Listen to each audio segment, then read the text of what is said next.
The crystal cities of Keth Prime burned under alien fire.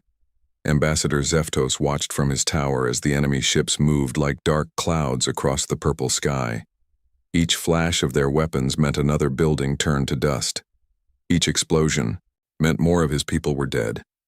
The Vrak Empire had come to harvest their world. Zeftos touched the communication panel with a shaking hand. His crystal body glowed dim blue with fear. Around him, other Cathari ran through the halls. Their light was fading too. Fear did that to their kind. It made their inner light grow weak.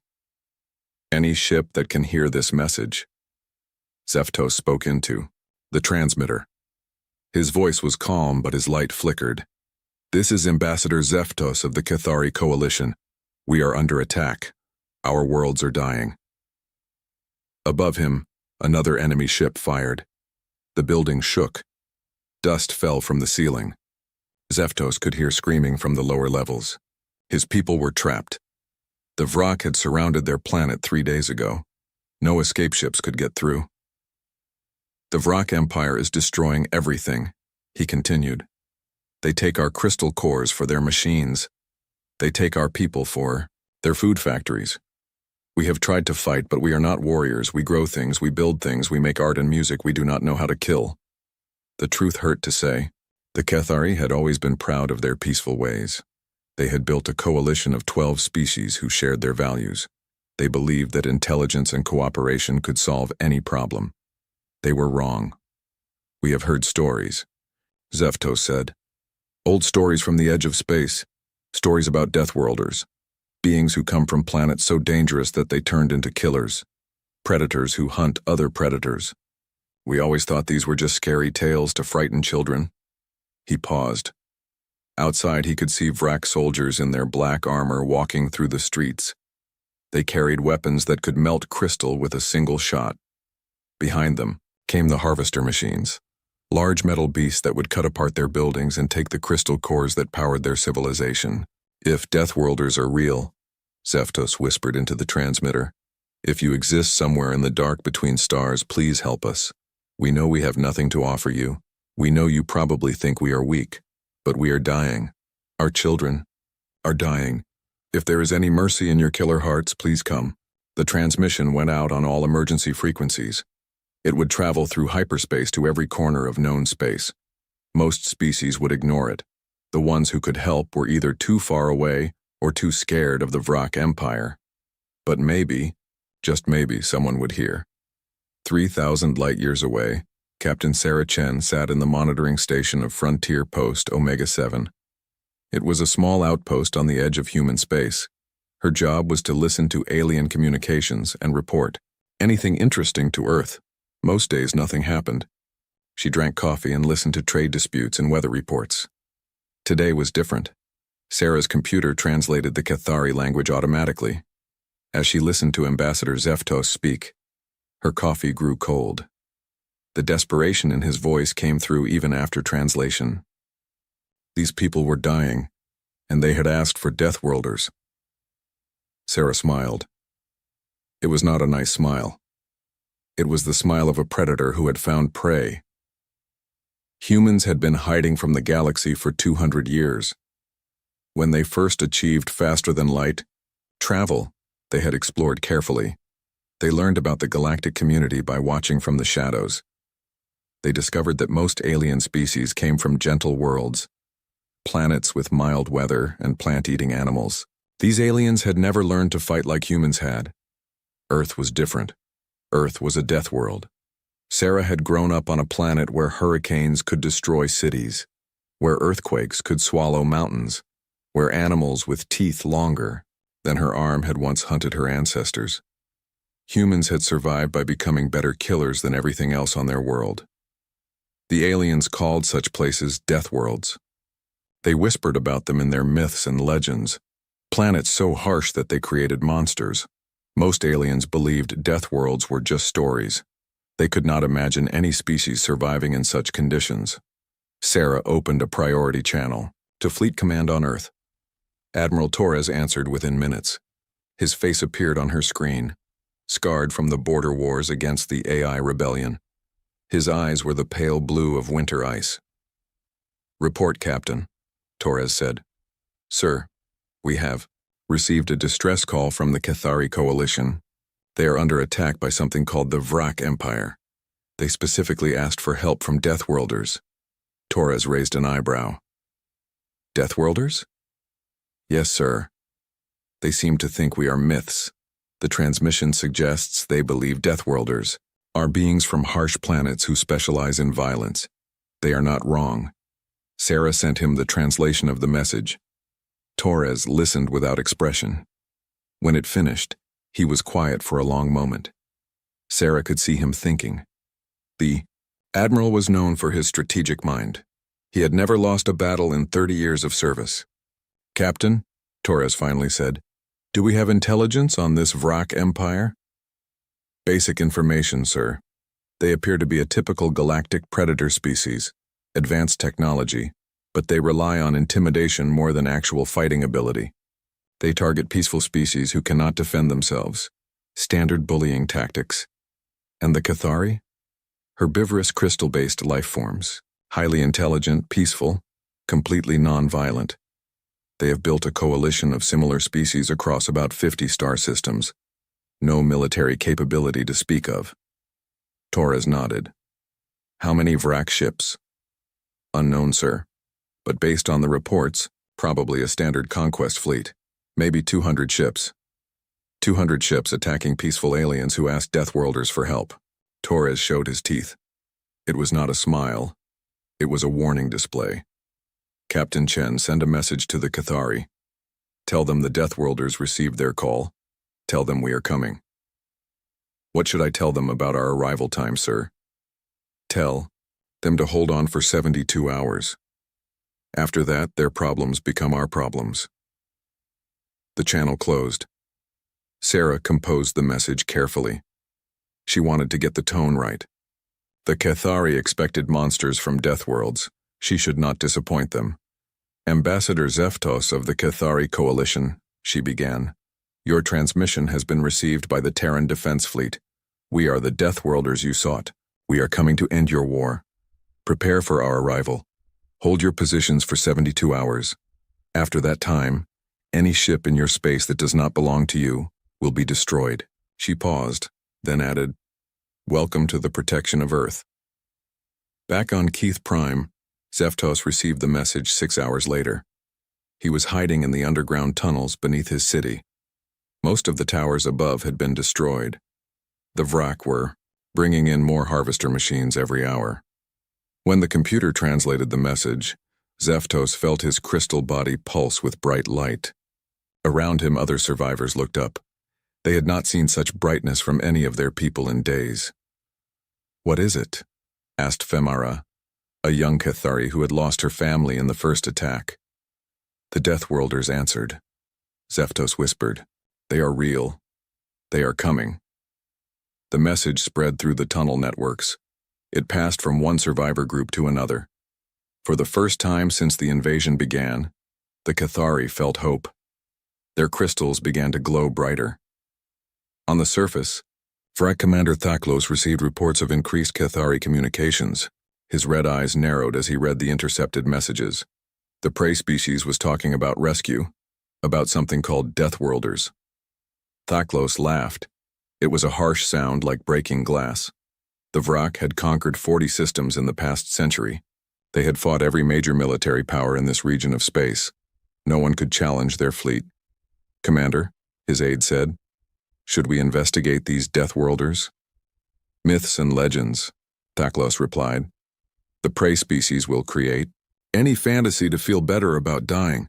Increase the harvesting rate. I want this planet stripped clean in 48 hours. What if they are real, sir? Thaklos showed his fangs. The Vrak were descendants of pack hunters. Their teeth were designed for tearing meat. Their claws could cut through steel. They wore armor that could stop most energy weapons. No prey species had ever defeated them in direct combat. If these Deathworlders exist, Thaklos said, they will learn what happens when someone interferes with Vrak conquest. We will add their skulls to our trophy collection. In space above Keth Prime, the Vrak fleet continued its blockade. 200 ships surrounded the planet like a metal web. Nothing could get in or out. The admiral of the fleet, Grokvar, had done this many times before. The pattern was always the same. Surround the planet, destroy any military forces, then harvest everything valuable. Grokvar did not believe in Deathworlders either. In his 50 years of conquest, he had never met a species that could not be broken. The key was to be more violent than your enemy. The Vrak were very good at violence, but the Vrak had never fought humans. 72 hours later, the edge of Cathari space lit up with new stars. 50 human ships dropped out of hyperspace in perfect formation. Each ship was a kilometer long and covered with weapons. They looked like metal predators built for killing. The lead ship was the UES Indomitable, flagship of Admiral Marcus Torres. On the bridge, Torres studied the tactical display. 200 Vrak ships versus 50 human ships. The odds looked bad for anyone who did not know humans. Communications, Torres said. Open a channel to the Vrak fleet. Channel open, sir. Torres stood up. He was a tall man with scars on his face and hands. His uniform was simple and practical. No decorations except for his rank insignia. Human military culture did not believe in showing off. Vrak fleet, Torres said. This is Admiral Marcus Torres of the Terran Defense Fleet. You are in violation of interstellar law by attacking peaceful civilians. Withdraw from this system immediately, or we will remove you. The response came quickly. Admiral Grokvar appeared. On the screen, he was a massive creature with red scales and yellow eyes. His mouth was full of sharp teeth. Behind him, other Vrak officers snarled and showed their claws. I am Admiral Grokvar of the Vrak Empire, the alien said. You will. Surrender your ships and prepare to be processed. Your bones will make fine decorations for my flagship. Torres nodded politely. I see. Thank you for clarifying your position, Admiral. You have chosen violence. He made a gesture to his communications officer. The channel closed. All ships, Torres announced on the fleet frequency. The Vrak have declined our offer of mercy. Begin Operation Apex Predator. Show them why Earth is called a death world. The human fleet moved forward like a pack of hunting wolves. The human fleet moved through space like nothing the galaxy had ever seen. Each ship was a work of brutal art. Sharp angles and thick armor plates covered weapons that could crack planets. The aliens who designed most galactic ships believed in beauty and efficiency. Humans believed in survival. Admiral Torres stood on the bridge of the Indomitable, watching the tactical display. 50 human ships against 200 Vrak vessels. The numbers looked bad, but Torres had fought worse. Odds humans were used to being outnumbered. Their whole planet had taught them that lesson. Tactical analysis? Torres asked. Commander Lisa Park, his second-in-command, pulled up the data. Vrak ships are typical galactic standards, sir. Energy shields, plasma weapons, decent armor. They rely on overwhelming firepower and intimidation. Their formations suggest they expect enemies to run when they see the size of their fleet. Weaknesses? They cluster their ships for maximum visual impact. No defensive spacing. Their weapons are designed for destroying cities and space stations, not fighting other warships. They have never fought anyone who shoots back effectively. Torres nodded. The Vrak were bullies. They picked on peaceful species who could not defend themselves. They had grown lazy and overconfident. That was about to become a fatal mistake. Sir, the communications officer reported, we are receiving transmissions from the Cathari on the planet's surface. They want to know if we are really going to fight the entire Vrak fleet. Tell them to watch and learn, Torres replied. Today, they see why humans are the galaxy's apex predator. The human ships spread out into attack formation. Unlike the Vrak fleet, which stayed bunched together like a fist, the human ships moved like hunting wolves. They created overlapping fields of fire while maintaining the ability to support each other. Every ship could defend any other ship in the formation. On the Vrak flagship, Admiral Grokvar watched the human formation with growing confusion. Most prey species either ran away or charged straight at them. These Deathworlders were doing neither. They were moving in patterns that made no sense to a Vrak mind. Are they trying to surround us? asked his tactical officer. Impossible, Grokvar snarled. They have 50 ships. We have 200. They cannot surround anything. But the humans were not trying to surround the Vrak fleet. They were positioning themselves to control the battle space. Every human ship captain had studied thousands of years of human warfare. They knew about tactics the Vrak had never imagined. Incoming transmission from the human fleet, the communications officer reported. Put it on screen, Grokvar ordered. Admiral Torres appeared again. This time he was wearing battle armor. The armor was black and covered with sensors and weapons. It made him look like a metal predator. Behind him, the human bridge crew worked with calm efficiency. No one was excited or afraid. They looked like they did this every day. Admiral Grokvar, Torres said, this is your final warning. Withdraw from this system or face the consequences. We do not wish to destroy you, but we will, if necessary. Grokvar laughed. You have 50 ships, human. I have 200. You are outnumbered 4-1. Surrender now and I will kill you quickly. Torres smiled. It was not a happy smile. It was the smile of a predator who had found easy prey. Admiral, Torres said quietly, you are not fighting 50 ships. You are fighting 50 human ships. There is a difference. The transmission ended. All ships, Torres announced on the fleet frequency. Commence attack. Weapons free. Show them why we are called Death Worlders. The human fleet attacked. The difference was immediately obvious. Vrak ships fired in straight lines with predictable patterns. Human ships fired like they were hunting living prey. Their weapons curved and twisted through space, targeting weak points and exploiting gaps in enemy formations. The first Vrak ship to die was a heavy cruiser that thought it was safely hidden behind two other vessels. A human destroyer called the Fenrir fired a spread of guided missiles that went around the other ships and hit the cruiser from 6 different angles. The Vrak ship exploded before its crew knew they were under attack. How did they do that? Grokvar demanded. His tactical officer studied the sensor readings. Their missiles have advanced guidance systems, sir. They can think and adapt during flight. Our weapons are designed to hit fixed targets. The human missiles were not just guided, they were smart. Each missile had a small computer that could identify targets, choose attack angles, and coordinate with other missiles. Humans had learned to make their weapons think like hunters.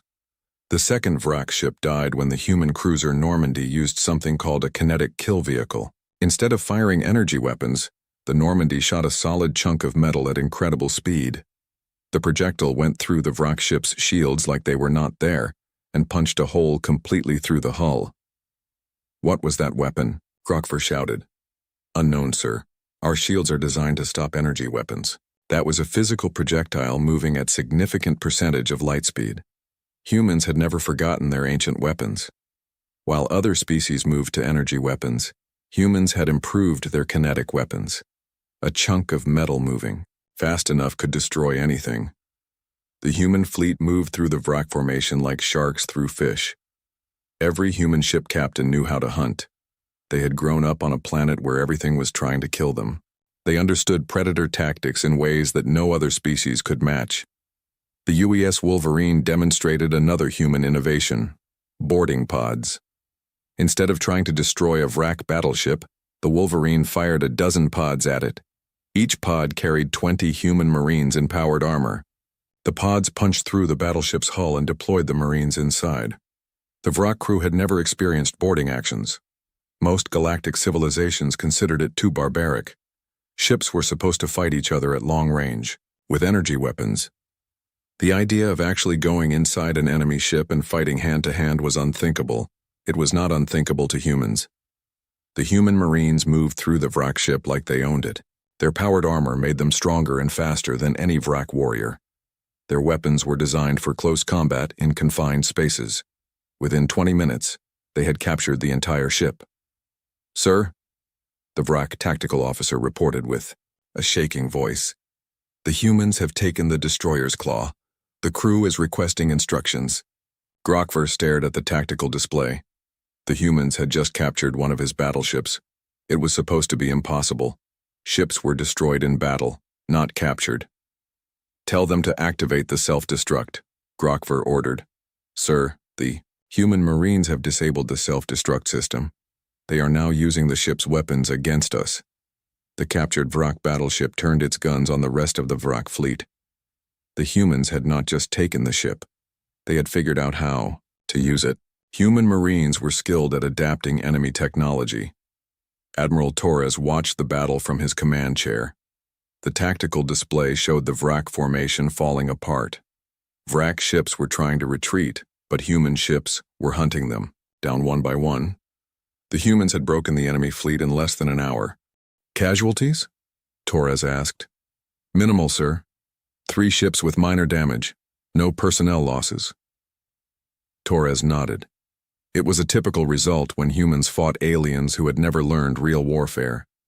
The galaxy was full of species who thought they were predators because they had sharp teeth or claws. They did not understand what a real predator looked like. Sir, the communications officer reported, Admiral Grokvar is requesting parley. Put him on screen. Grokvar appeared on the display. His red scales had turned pale with fear. Behind him, smoke filled the bridge of his flagship. Emergency lights flashed red and yellow. The proud Vrak admiral looked like a broken animal. What are you? Grokvar whispered. We are humans, Torres replied. We come from a planet called Earth. Earth is what you call a death world. It taught us to hunt or die. We chose to hunt. This is impossible. No species can fight like this. No species can be this violent. Torres leaned forward in his chair. Admiral, you made a mistake. You attacked peaceful people who asked us for help. Humans protect the innocent. It is what we do. What do you want from us? Withdraw from this system immediately. Release any prisoners you have taken. Return any stolen property. Never come back. And if we refuse? Torres showed his teeth. Then we hunt down every Vrak ship in the galaxy. We have been hiding from galactic civilization for 200 years, Admiral. We know where you live. We know where your colonies are. We know where your fleets patrol. If you do not leave the Cathari alone, we will introduce your people to human warfare. Grokvar looked at his tactical display. Half his fleet was destroyed or captured. The other half was scattered and fleeing. The humans had done in 1 hour what no other species had managed in centuries of fighting the Vrak Empire. We will withdraw, Grokvar said quietly. Good choice, Torres replied. You have 6 hours to clear this system. Any Vrak ship still here after that time will be destroyed. The transmission ended. Torres turned to his communications officer. Send a message to the Cathari. Tell them the immediate threat is over. Tell them we would like to talk to their leadership. On the surface of Keth Prime, Ambassador Zeftos watched the battle through his Crystal City's sensors. The Deathworlders had destroyed the mighty Vrak fleet like it was nothing. The ships that had seemed so powerful and frightening were now burning wrecks floating in space. The Cathari had spent generations living in fear of the Vrak Empire. They had believed that nothing could stop the red-scaled warriors from taking whatever they wanted. In 1 hour, the humans had proven them wrong. Ambassador, Femara said, the humans want to meet with us. Zeftos felt his crystal body pulse with nervous light. The Deathworlders had saved them, but they were still Deathworlders, beings from a planet so harsh that it created killers. What would they want from the peaceful Cathari? Prepare the council chamber, Zeftos said. If we are going to meet monsters, we should do it properly. In space, the human fleet maintained orbit around Keth Prime. The Vrak ships were retreating toward the edge of the system. Some of them were so damaged they could barely move. Human ships escorted them to make sure they actually left. Admiral Torres stood in his ready room looking out at the crystal cities below. The Cathari homeworld was beautiful. Spires of living crystal reached toward the sky like frozen music. Gardens of strange plants covered the spaces between buildings. It was the kind of world that could only exist in a peaceful galaxy. Earth was different. Earth was a world of hurricanes and earthquakes, of predators and prey, of survival at any cost. It had made humans into something the galaxy had never seen before. something that could protect worlds like this one. Torres activated his personal communicator. Admiral Torres to Fleet Command Earth. Go ahead, Admiral. The Cathari system is secure. The Vrak fleet has been neutralized, requesting permission to establish formal contact with local authorities. Permission granted, Admiral. How did the engagement go? Torres looked out at the floating wreckage of Vrak ships. Like always, sir. They brought teeth to a gunfight. Understood. Proceed with first contact protocols. And Admiral? Yes, sir? Try not to scare them too much. We want allies, not traumatized refugees. Torres smiled. I will do my best, sir. Torres out. The Admiral looked out at the crystal cities one more time. Somewhere down there, peaceful beings who had never hurt anyone were trying to understand what humans were. They had asked for death worlders and gotten them. Now they would have to live with the consequences. The galaxy was about to change. For 200 years, humans had watched from the shadows while bullies like the Vrak Empire terrorized innocent species. Those days were over. The Death Worlders had come out of hiding. The human shuttle descended through the purple atmosphere of Keth Prime like a metal bird of prey. Inside, Admiral Torres adjusted his dress uniform one final time. First contact with an alien species was always important, but this time felt different. The Cathari had already seen what humans could do in battle. Now they would see what humans looked like up close. Landing in 2 minutes, Admiral, announced the pilot, Lieutenant Commander Sarah Kim. She had volunteered for this mission because she spoke 12 alien languages and had studied xenobiology at the Academy. She was also one of the few humans who could fly in the thick crystal formations surrounding the Cathari cities. Thank you, Commander. Try to land gently. We do not want to crack their landing pad on our first visit. The shuttle touched down in the center of Keth Prime's diplomatic district. Through the viewport, Torres could see crowds of Cathari watching from a safe distance.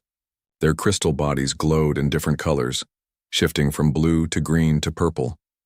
According to the intelligence briefings, the colors showed their emotional states. Right now, most of them looked afraid. Torres could not blame them. Humans were exactly what every peaceful species in the galaxy had nightmares about. Bipedal predators with forward-facing eyes and hidden weapons. Beings from a world so dangerous that it had forged them into killers. The shuttle ramp lowered with a soft hiss. Torres walked down it slowly, keeping his hands visible and his movements calm. Behind him came his aide, Commander Elena Vasquez, and 2 Marines in dress uniforms. The Marines carried no visible weapons, but Torres knew they had enough hidden armaments to fight their way through a small army.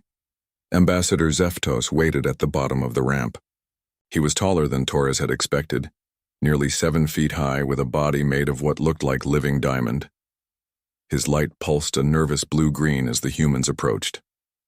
Admiral Torres, Zeftos said in accented but clear English, welcome to Keth Prime. I am Ambassador Zeftos of the Cathari Coalition Council. We owe you our lives. Torres stopped 2 meters away and bowed slightly. Human diplomatic training emphasized respecting alien customs, even when the aliens were terrified of you. Ambassador Zeftos, Torres replied. It is an honor to meet you. We received your distress call and came as quickly as we could. We are sorry it took so long. 72 hours, Zeftos whispered. You crossed half the galaxy in 72 hours to help people you had never met. When innocent people call for help, humans answer. It is what we do. Zeftos studied Torres with large, multifaceted eyes.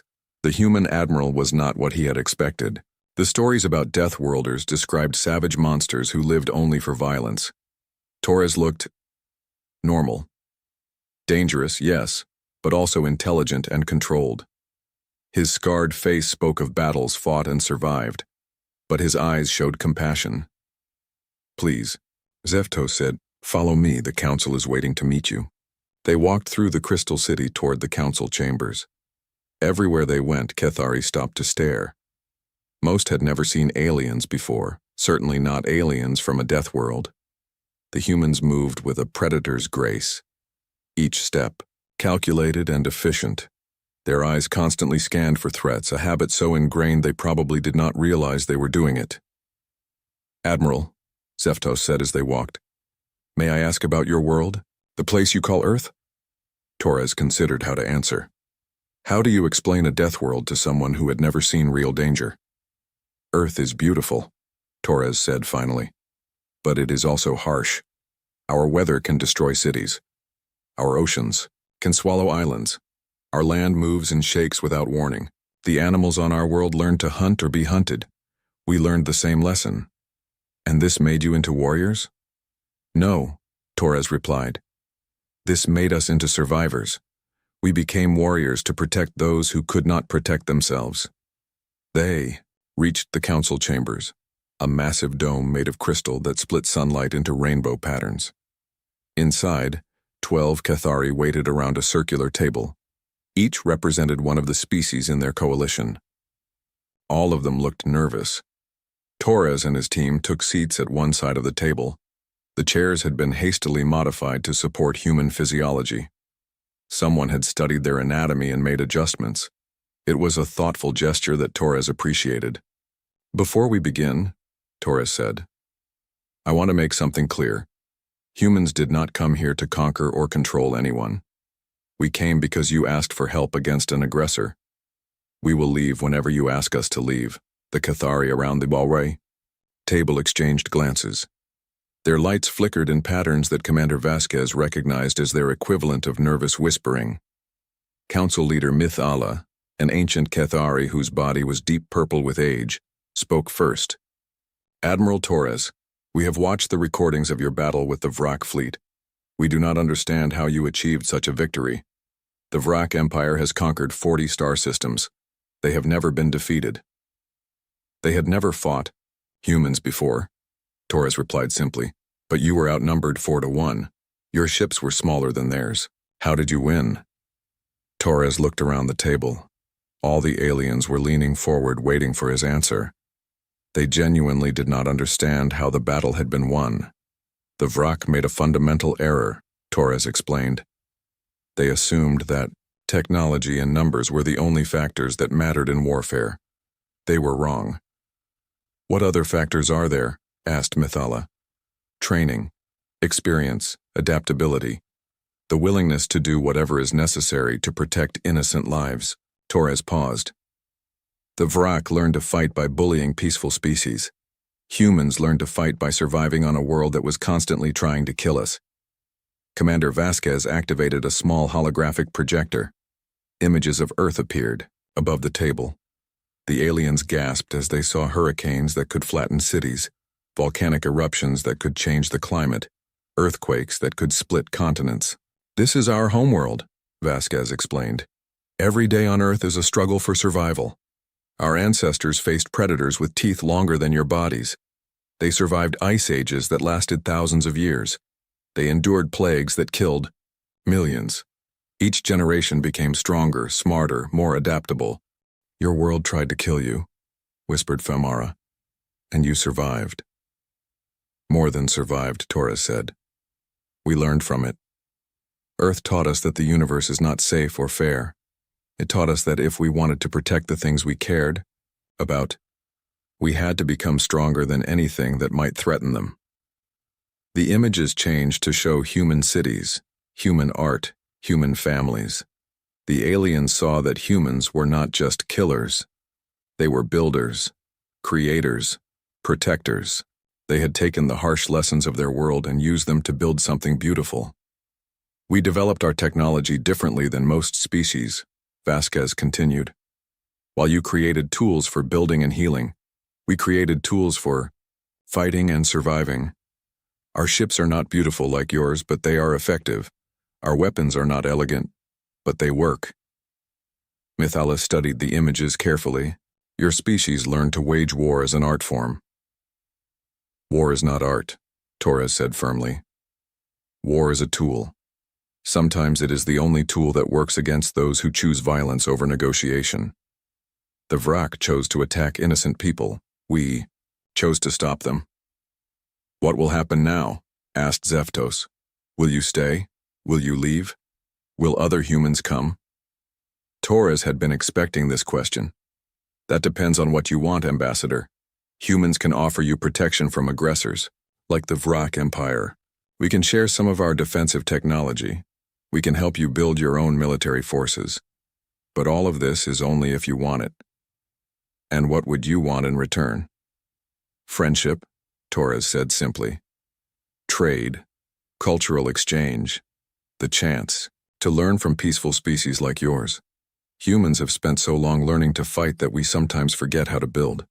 You could teach us much. The council members talked among themselves in rapid Cathari. Their lights flashed in complex patterns as they debated. Torres waited patiently. He knew that this decision would affect both species for generations to come. Finally, Mithala spoke. Admiral Torres, we accept your offer of friendship and protection, but we must ask, what makes you different from the Vrak? They also claim to bring order and protection to the galaxy. Torres stood up slowly. When he reached his full height, he towered over the crystal beings. For a moment, the predator in him was visible. The Cathari could see the killer that Earth had made him into. Then Torres smiled, and the expression transformed his face. The predator was still there, but now it was protective rather than threatening, like a wolf guarding its pack. The difference, Torres said, is that the Vrak took what they wanted and called it protection. Humans give protection and ask for nothing in return except friendship. The Vrak saw you as prey to be consumed. We see you as people to be defended. How can we be sure? Femara asked.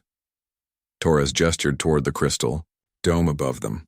Through the transparent walls, they could see human ships in orbit, 50 vessels that could destroy the planet in minutes if they chose to. Because we have the power to take whatever we want from you, Torres said quietly, and we choose not to use it. That is the difference between predators and protectors. The council voted unanimously to accept the human alliance. As the formal ceremonies concluded, Torres walked with Zeftos to a balcony overlooking the Crystal City. In the distance, Cathari citizens were beginning to emerge from their hiding places. Children played in the streets while their parents watched the sky for returning Vrak ships that would never come.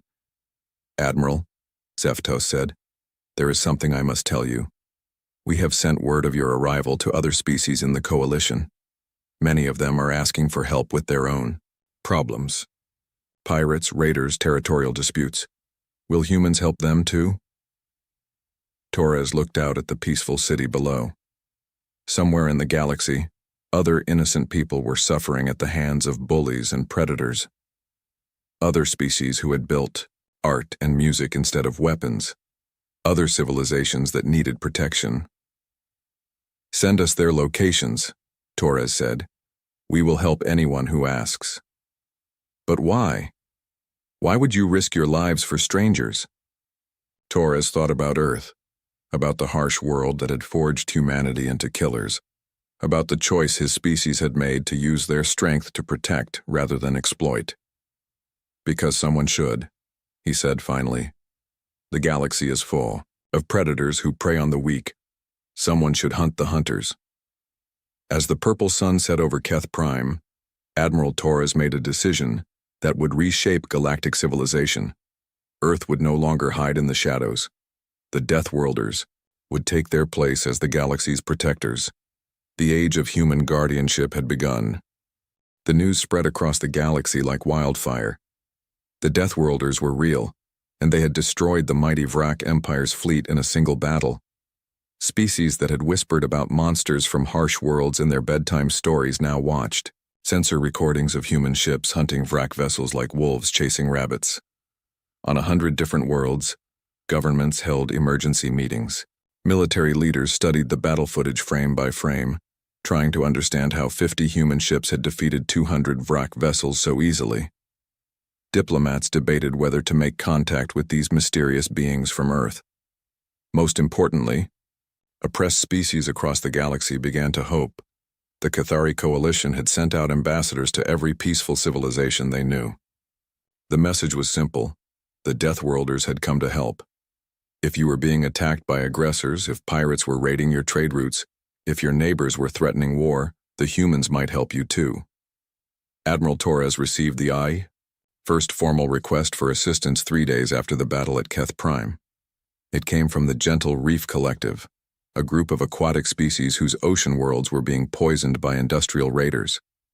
The raiders would arrive, dump toxic waste into pristine seas, then demand payment to stop. "Sir," Commander Vasquez reported, "the Gentle Reef Collective has provided coordinates for the raider fleet. 12 ships operating out of an asteroid base in the Broken Chain system. They use the asteroids as cover for hit-and-run attacks." Torres studied the tactical display. The raider base was well defended and cleverly hidden. Most military forces would need weeks to plan an assault. The raiders had chosen their position carefully. "Recommendations?" Torres asked.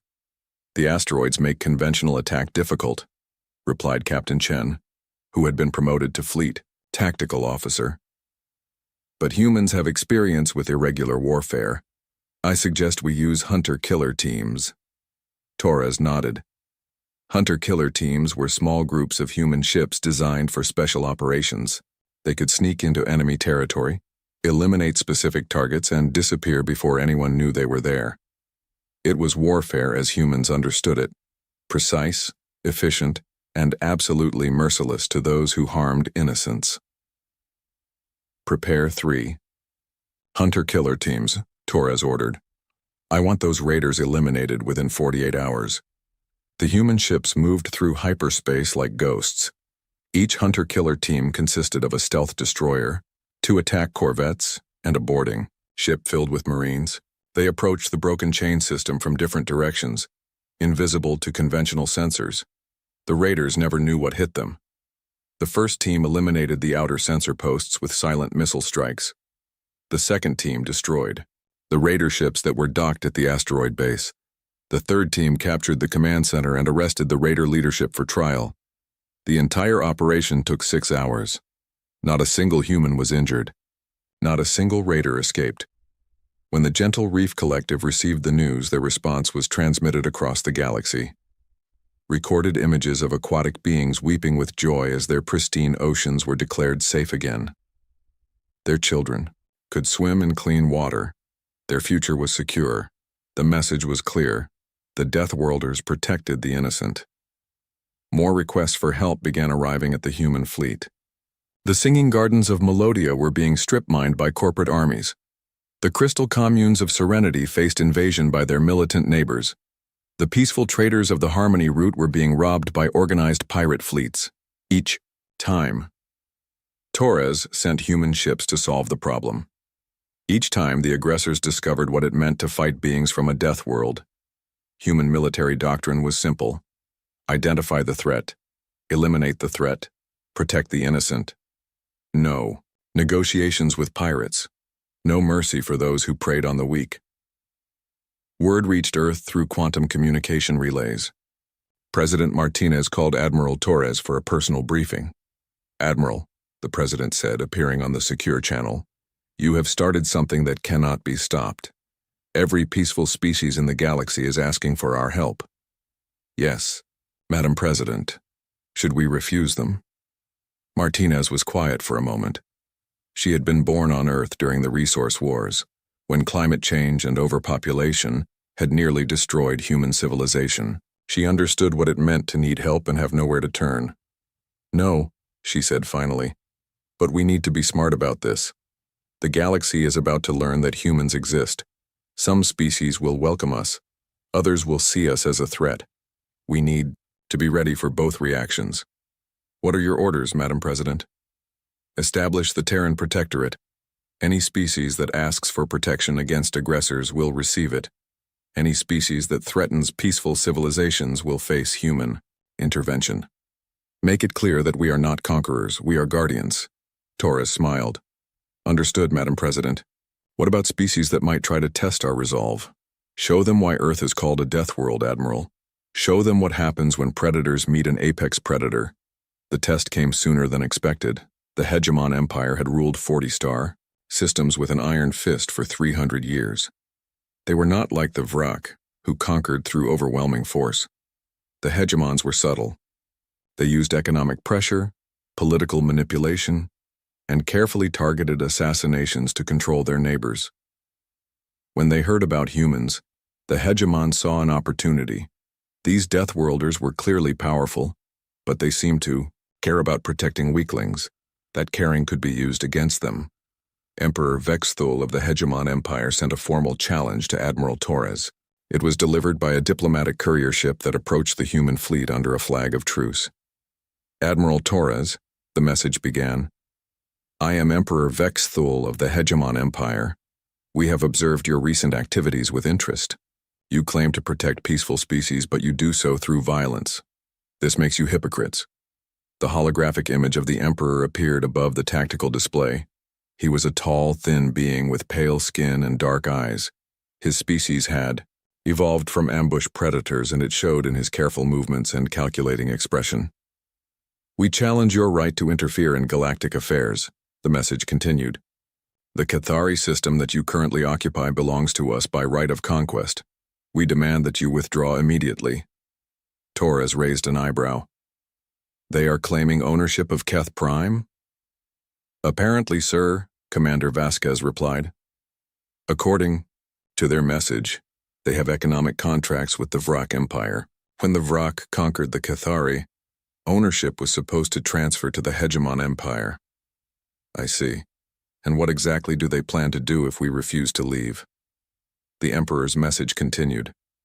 If you do not withdraw from our territory within 72 hours, we will be forced to remove you. We have allies throughout the galaxy. Many species fear your aggressive expansion and will support us against you. Torres studied the intelligence reports on the Hegemon Empire. They were clever, patient, and absolutely ruthless. They had spent centuries building a network of allies and client states. If they chose to oppose humanity, they could potentially unite much of the galaxy against Earth. Sir, Captain Chen reported, we are detecting multiple fleets moving toward this system. The Hegemons have called in their allies. We count approximately 500 ships from 12 different species. Torres nodded calmly. This was the test President Martinez had predicted. How humanity responded to this challenge would determine their place in galactic civilization. Open a channel to the Hegemon courier ship, Torres ordered. The Emperor appeared on the main screen. Behind him, Torres could see other Hegemon officials watching the conversation. They looked confident, almost smug. They believed they had trapped the humans. Emperor Vexthul, Torres said politely, I have received your message. Thank you for clarifying your position. Will you withdraw from our territory? The Emperor asked. No. The simple word hung in the air like a weapon. Emperor Vexthul's confident expression faltered slightly. You refuse, even though you are outnumbered 10-1? Torres smiled. It was the same smile he had shown Admiral Grokvar, the smile of a predator who had been underestimated. Emperor, Torres said quietly, you have made the same mistake the Vrak made. You assume that numbers are the only thing that matters in warfare. You are wrong. We have 500 ships, Admiral. You have 50. You have 500 ships filled with crews who have never fought a real war, Torres replied. Species who learned combat by conquering peaceful farmers and merchants. We have 50 ships crewed by beings from a death world. There is a difference. We shall see. The transmission ended. Torres turned to his crew. All ships, this is Admiral Torres. We are about to face the largest fleet engagement in human history. Today we will show the galaxy why Earth is feared even in legends. Today we prove that humans are the apex predators of space. Around the bridge, human officers prepared for battle with calm efficiency. They had trained their entire lives for moments like this. Earth had taught them that survival meant being better killers than anything that wanted to kill them. Sir, Commander Vasquez reported, the combined enemy fleet is dropping out of hyperspace.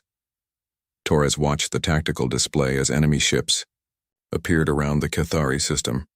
500 vessels from a dozen different species. Some were as large as space stations. Others moved in perfect formation like schools of fish. All of them were converging on the human fleet. Impressive, Torres admitted. They have certainly brought enough ships. Orders, sir? Torres looked out at the crystal cities of Keth, Prime below. Somewhere down there, Cathari families were watching the sky and wondering if the Deathworlders who had saved them would be strong enough to save them again. "Signal the fleet," Torres said. "All ships weapons free. Commence Operation Apex Predator. Show them what Deathworlders do to those who threaten our pack." The human fleet moved forward to meet 500 enemy ships. The odds were 10-1 against humanity. The galaxy was about to learn why that was not nearly enough. The Battle of Keth Prime became the most studied military engagement in galactic history. 500 ships from 12 different species against 50 human vessels. Every military academy in known space would teach this battle for the next 1,000 years. Admiral Torres stood on the bridge of the Indomitable, watching the enemy fleet spread across the star system like a metal constellation. The Hegemon Empire had brought their best allies. The crystalline hierarchies with their energy-draining weapons. The Swarm Collectives with their countless drone ships. The Iron Dominion with their massive battle fortresses. "Analysis?" Torres asked. Captain Chen pulled up the tactical data. 537 ships total, sir. Mix of heavy battleships, carrier groups, and support vessels. They are forming a standard encirclement pattern. Classic overwhelming force doctrine. Weaknesses? They have never fought together before. 12 different species means 12 different communication protocols, command structures, and tactical doctrines. They will have coordination problems. Torres nodded. The enemy had quantity, but humans had something more important: unity of purpose. Every human ship captain understood the mission: protect the innocent, eliminate the threat. No exceptions. "Sir," Commander Vasquez reported, "incoming transmission from the Hegemon flagship." "Put it on screen." Emperor Vexthul appeared, flanked by the leaders of his allied species. The crystalline hierarchy's ambassador sparkled like a living gemstone. The Swarm Collective's Queen Mind pulsed with bioluminescent patterns. The Iron Dominion's war chief wore armor that could withstand a nuclear blast. "Admiral Torres," Emperor Vexthul said, "this is your final opportunity to withdraw. We have assembled the largest fleet in galactic history. You cannot possibly win." Torres looked at the display showing enemy ship positions. The aliens had formed a perfect sphere around the human fleet. Textbook encirclement tactics. They intended to attack from all directions simultaneously. "Emperor," Torres replied, "you have certainly brought an impressive number of ships. I am curious about something, though. Have any of your allies ever fought humans before?" "That is irrelevant. Numbers speak for themselves." "Do they? Tell me, Emperor, how many of your species have ever fought a real war? Not a conquest of peaceful farmers, but an actual war against an enemy that could fight back?" Vexithul's expression flickered with uncertainty. "We have conquered dozens of star systems. Conquered, not fought. There is a difference." Torres leaned forward in his command chair. "Today you will learn what that difference means." The transmission ended. Torres activated the fleet communication channel. "All ships, this is Admiral Torres. Today we face the largest enemy force in human history. The galaxy is watching to see if 50 human ships can stand against 500 alien vessels. They expect us to fail. They expect us to run. They do not understand what Earth taught us." Across the human fleet, crews prepared for battle. In engineering sections, fusion reactors spun up to combat power. In weapons bays, missiles were armed and railguns were charged. In marine quarters, assault troops checked their armor and weapons. "Earth taught us that the universe does not care if we live or die," Torres continued. "It taught us that if we want to protect what we love, we must be stronger than anything that threatens it. Today we protect not just ourselves, but every peaceful species in the galaxy." The human ships began to move, not toward the enemy, but into a tight formation that looked almost defensive. The aliens interpreted this as fear. They were wrong. "The enemy expects us to fight like they do," Torres said. "Ship against ship, formation against formation. They expect a fair fight. We are going to give them a human fight instead."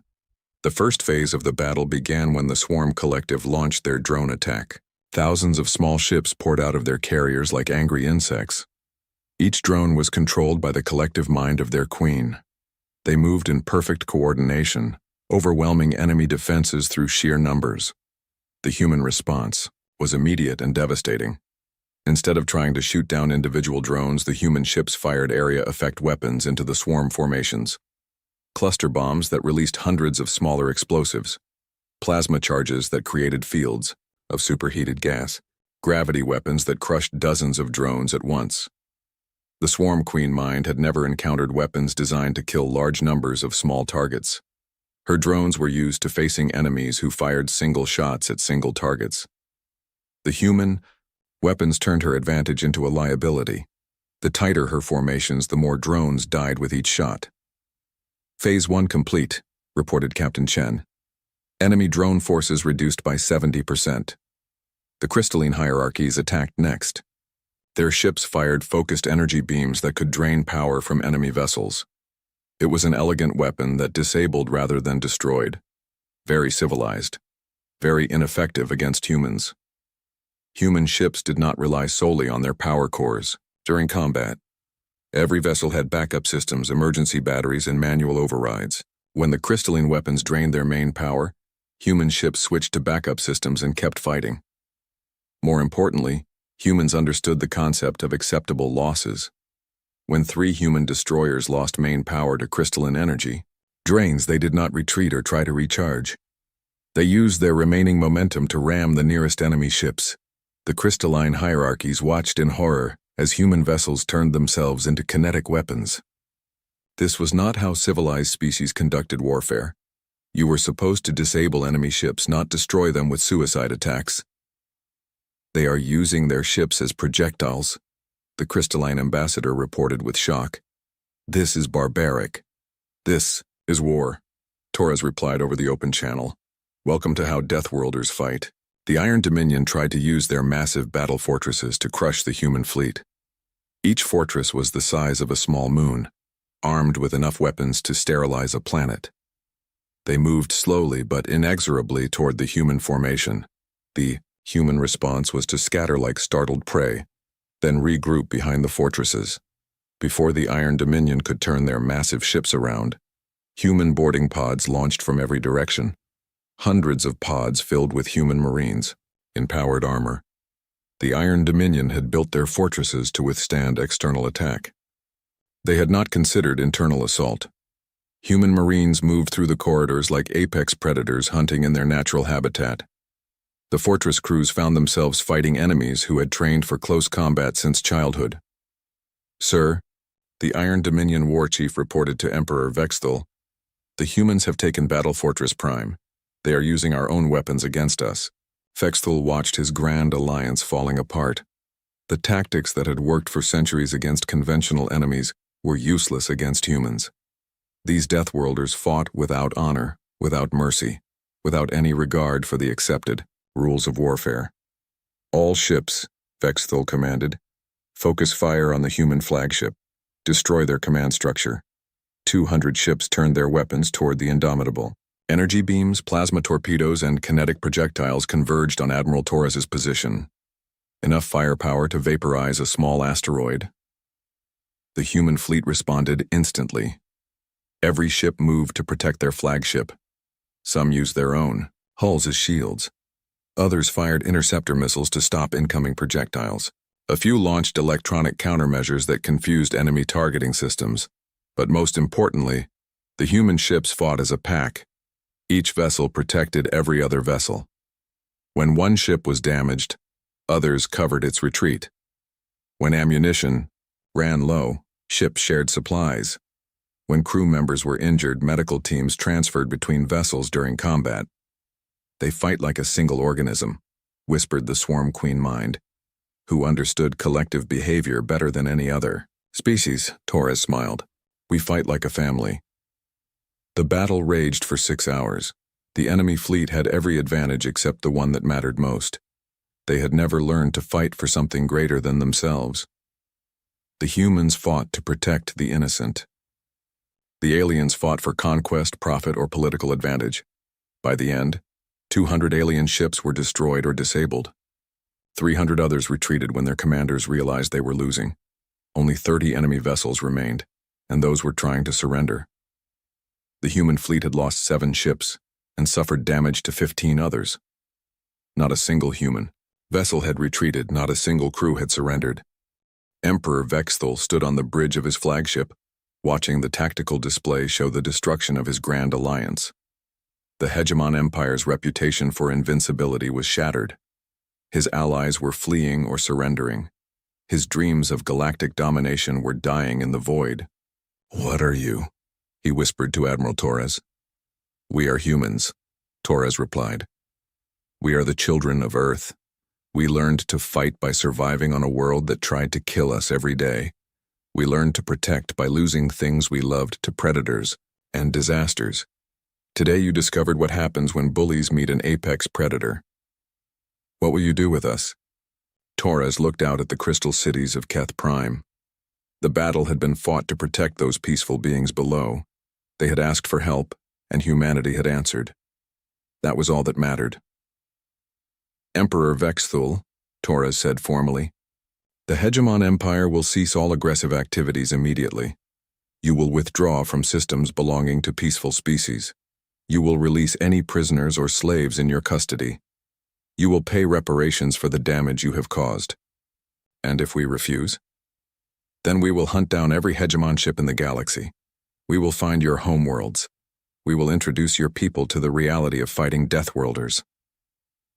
Vexthal looked at his tactical display one more time. The human fleet floated among the wreckage of 500 allied ships. 50 human vessels had defeated the largest military force ever assembled in this region of space. "We accept your terms," he said quietly. News of the Battle of Keth Prime spread across the galaxy faster than light-speed communications. The impossible had happened. 50 ships from an unknown species had defeated 500 vessels from the galaxy's established powers. On 1,000 different worlds, oppressed species looked up at the stars and whispered a new word: hope. On another 1,000 worlds, aggressive empires looked at their military plans and wondered if they were strong enough to face the Deathworlders. President Martinez called Admiral Torres from Earth. "Admiral, the entire galaxy knows about us now. Every species in known space is trying to contact Earth. Half want to join us. The other half want to surrender before we attack them." "What are your orders, Madam President?" "Establish the Terran Protectorate officially. Any species that asks for protection will receive it. Any species that threatens peaceful civilizations will face human intervention. Make it clear to everyone that we are not conquerors. We are guardians." Torres looked out at the stars beyond Keth Prime. Somewhere in that vast darkness, innocent people were suffering under the rule of tyrants and predators. Pirates were raiding peaceful trade routes. Slavers were capturing families to sell in distant markets. Warlords were planning conquests of defenseless worlds. "Understood, Madam President. What should we call ourselves?" "The Terran Protectorate Defense Fleet. Guardians of the innocent. Hunters of those who prey on the weak." Admiral Torres activated the galaxy-wide communication network. His message would reach every inhabited system in known space. "People of the galaxy," he began. "I am Admiral Marcus Torres of the Terran Protectorate Defense Fleet. We are humans from the world called Earth. Earth is what you call a death world. It taught us to be strong so we could protect those who cannot protect themselves." The message was translated into 1,000 languages and broadcast on every frequency. "Today begins a new age in galactic civilization. The age of protection for the innocent. If you are peaceful and someone threatens you, call for help. We will answer. If you prey on the weak and defenseless, we will find you. We will stop you." Torres paused, looking out at the crystal cities below. "The Deathworlders have come out of hiding. We are here to stay. To those who would harm the innocent, remember that Earth taught us to hunt. To those who seek protection, remember that Earth taught us to guard our pack."